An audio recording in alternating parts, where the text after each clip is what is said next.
Ladies and gentlemen, welcome once again to another episode of The Cider Drinker. We're headed back to Southwold to Adnams, brewery, although they've released quite a lot in their range of their Wild Wave ciders. I've already done their original apple cider and their low alcohol, in fact I think it was a no alcohol cider. And this is their latest iteration in the range. It is a can of their Wild Wave Blush cider. So this comes in 4% ABV and is in 330ml cans, as is the rest of the range. So yeah, Blush. Blush ciders are generally, they're normally either Blush or they're called Rosé ciders or something like that. There was a bit of a trend and a bit of a fad with Rosé ciders coming out. A lot of companies did it. I think Thatcher's was the first one that did it. And now all like the big brands have got one, you know, like Thatcher's, Westerns, and namely Adnams. So let's see, it says rosé cider contains sulfites. That's pretty much, oh no, a splash in the face with a wild wave of flavours. Refreshing, surprising and delicious with a sunset hue. Okay. So apparently there's going to be a sunset in this can, but apart from that, you don't get anything else on the can, so I guess it's all in the taste. So rosé ciders are generally made with red-skinned apples, which what gives it that, normally a pinky sort of hue to it, but producers probably change their ways sometimes. You know, they might not use red-skinned apples, they might use flavourings or something like that, but generally it is red-skinned apples. So let's get this poured out. Ironically, I am actually using my little dinky half-pint Thatcher's glass to show this off. There we go, a bit more in the can there.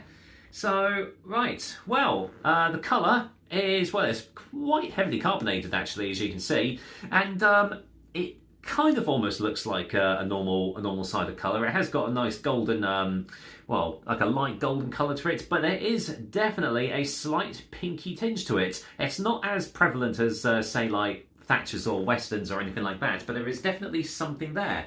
Right, see what it smells like.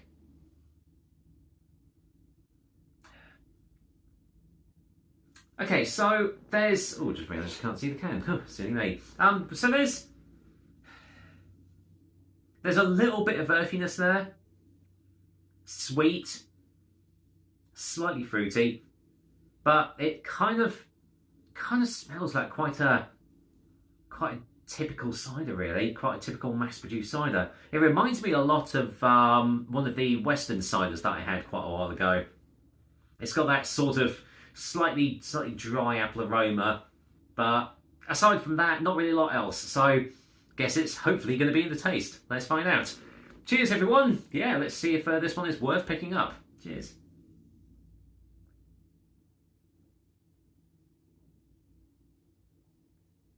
Okay, it is very sweet. Very sweet, with a very predominantly biscuity aftertaste.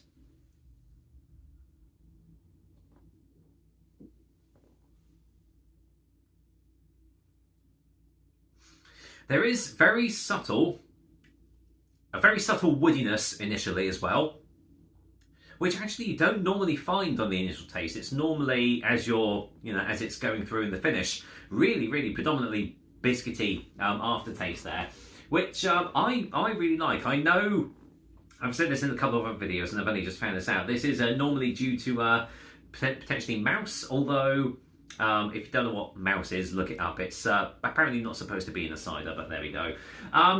Yeah, but I think sometimes ciders do have sort of a biscuity taste to them, and this definitely has it in abundance on the finish. But yeah, it is quite a sweet cider.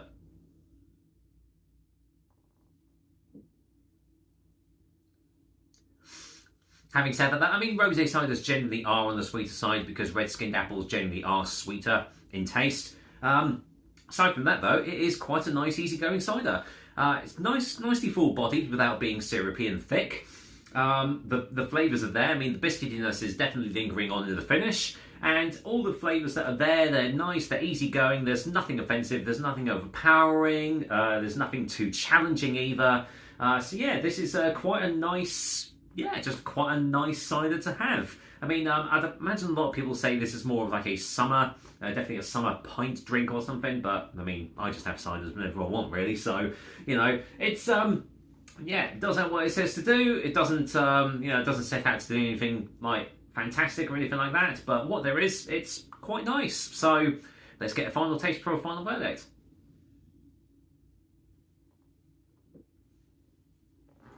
Tell you what, I'll probably pour the rest of it in as well. But yeah, that is that's nice. I think I still prefer the OG, the original Wild Wave over this one. But yeah, this is still a very nice drink. And considering that Adnams generally are a brewery and not a cider maker, I mean, I would imagine they have a contract producer actually making the cider for them. I'm not actually sure because I did do the brewery tour a little while ago, and they didn't make any mention of how they make the ciders there. I mean, obviously they don't make it on site because they didn't have any ways of doing it. So it would be interesting to know who actually does the cider and everything for Adnams. But whoever it is, they do know what they're doing. So they do make some quite nice drinks. As I say, nothing absolutely amazing, but I don't think they're setting out to do that. They're just trying to make drinks that are just easygoing and really accessible for people. So this is quite a good gateway cider to have if you're sort of just weaning yourself off things like Scrumpy Jack or Strongbow or something like that. It is definitely the next step up from that. So yeah, I would definitely say look out for this and give it a go if you do see it. So yeah, with that said, I am going to go and give Adnams Wild Wave Blush Cider a 7 out of 10.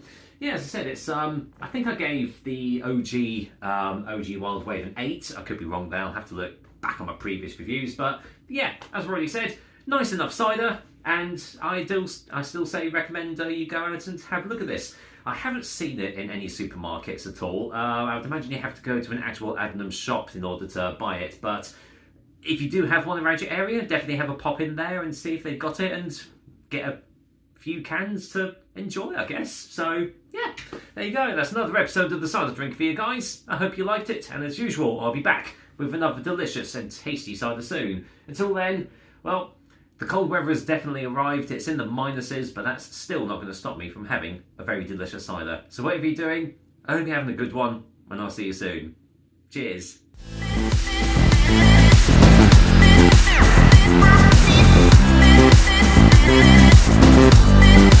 We'll be right back.